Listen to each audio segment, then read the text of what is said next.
በህልም ሲበሩ ማየት በጣም የተለመደ ህልም ነው። አብዛኛው ጊዜ ከሚታለሙ ህልሞች ውስጥም አንዱና ዋነኛው ነው። እንደ ወፍ ሲበሩ ወይም በህልም ሲበሩ ማየት ምንድን ነው የሚለውን እስቲ ዘርዘር አድርገን እንመልከት። በህልም መብረር የተለያዩ ፍቺዎች አሉት። ይሁንና ግን በዋናነት የሚጠቀሰው ከነጻነት ጋር ነው። ሰላም ጤና ይስጥልኝ ውድ የቻናሌ ቤተሰቦች እንዴት ናችሁ? ዛሬ እንደተለመደው የህልም ፍቺዎችን ይዤላችሁ ቀርብ ያለው በህልም መብረር ምንድን ነው የሚለውንና ኮሜንት ባረጋችሁልኝ መሰረት የህልም ፍቺዎችን እንመለከታለን። እናንተም ላይክ፣ ሼር እንዲሁም አዲስ ከሆናችሁ ሰብስክራይብ በማድረግ አብራችሁን ቆዩ። በህልም መብረር በዋናነት የሚያመላክተው ከችግር ነፃ መውጣትን ነው።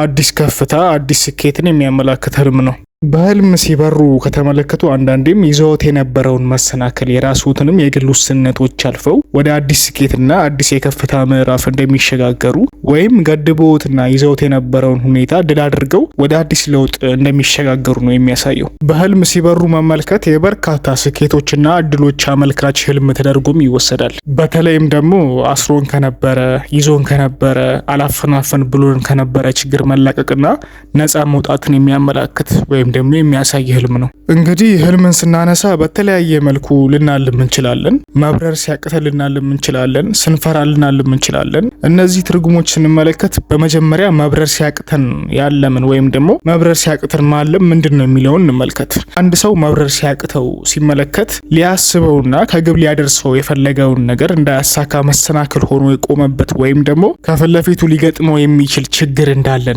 መሰናክሎች ሊጋረጡበት እንደሚችሉ የሚያስጠነቅቅ ህልም ነው። በተጨማሪም አንድ ሰው ለመብረር ሲቸገር ወይም ደግሞ መብረር ሲከብደው ከተመለከተ በራስ የመተማመን ችግር ወይም ደግሞ በራሱ ሚዛናዊነት እየተሰማው አይደለም፣ በራሱ ደስተኛ አይደለም ማለት ነው ያ ሰው።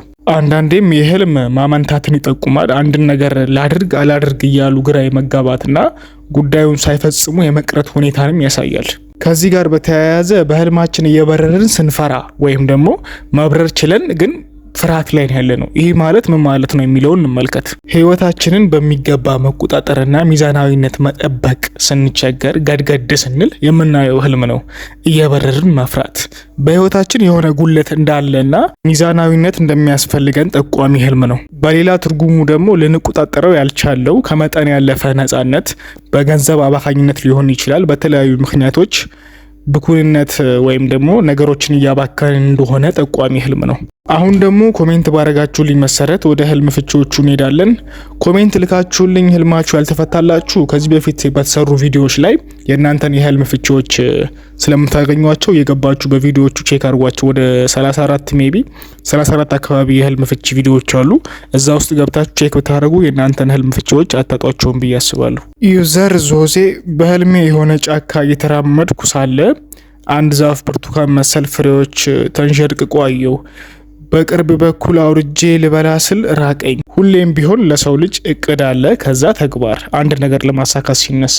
እንደዚሁም አንቺ መድረስና ማሳካት የምትፈልጊው ነገሮች አሉ እና እሱን ለማሳካት ፍላጎቱ ብቻ እንዳለሽ እንጂ ወደ ተግባር እንዳልገባሽ የሚያመላክት ህልም ነው። ዩዘር ነስሩ ወንድሜ ሁለት አውሮፕላኖች ከፊት ለፊቴ ሲበሩና አዲስ አበባ አልፈውኝ ሲያርፉ አየው።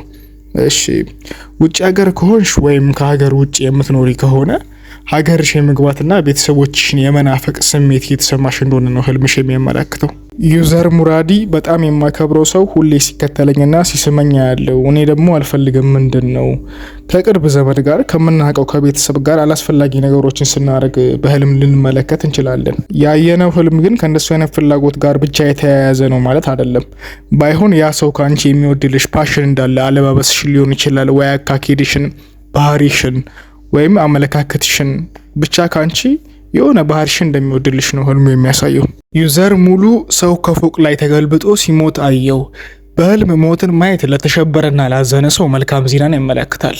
የሞት ህልም እንደየህልሙ ወይም ደግሞ አላሚው ምን አለመ እንደሚለው ፍቺው ስለሚለያይ ስለ ሞት ህልም ተጨማሪ ቪዲዮ ወይም ደግሞ የተሻለ ማብራሪያ ከዚህ በፊት የተሰራ ቪዲዮ ስላለ እሱን ብትመለከት ይበልጥ ግንዛቤ ታገኛለህ ብዬ አስባለሁ። ዩዘር ንጹህ ሰላም ወንድሜ፣ ከባለቤቴ ጋር ተለያይተናል፣ ግን አንድ ሴትዮ እንደዚህ በቀላሉ አትለያዩ ማርገዘሻል እኮ ትለኛለች። በመሃላችሁ ያላለቀ ግንኙነት እንዳለ የተለያያችሁበት ምክንያትም ነገሮችን ማስተዋል ብትችሉ በሰዓቱ ሊፈጠር እንደማይችል ነገሮችን ጠቋሚ ህልም ነው ያየሽው እህቴ። ዩዘር ፈራሁልሽ ነፍሴ ወንድሜ ፍታለኝ፣ የመወዳት ልብሴ በህልሜ ተቀዳየው። ይህ ህልም የሚያሳየው እየሸሸሽው ያለሽው ነገር ወይም ደግሞ ላለማመን እያመነታሽበት ያለ የተፈጠረ ሁኔታ እንዳለ ነው ህልምሽ የሚጠቁመው። ማለትም አንድ የተፈጠረ ሁኔታ ኖሮ ግን ደግሞ ያንን ሁኔታ ውስጥሽ አልተቀበለውም ወይም አላመንሽበትም። እንግዲህ ውድ ቤተሰቦቼ የዛሬው የህልም ፍቻችን ይህን ይመስል ነበረ። ኮሜንት ልካችሁልኝ ህልሞቻችሁ አልተፈታላችሁ ከዚህ በፊት በሰራኋቸው ቪዲዮዎች የእናንተን ህልም ፍቻዎች ታገኛላችሁ ብዬ አስብኩትን ነው የዘልኳችሁና ከዚህ በፊት የተሰሩትን ቪዲዮዎች እየገባችሁ ቼክ አድርጓቸው። እንዲሁም ሀሳብ አስተያየት ካላችሁ ኮሜንት ላይ ጻፉልኝ። እንደተለመደው የህልም ፍቻችሁንም ኮሜንት ላይ ጻፉልኝ። በቀጣይ እስከምንገናኝ ቸር ያቆየን።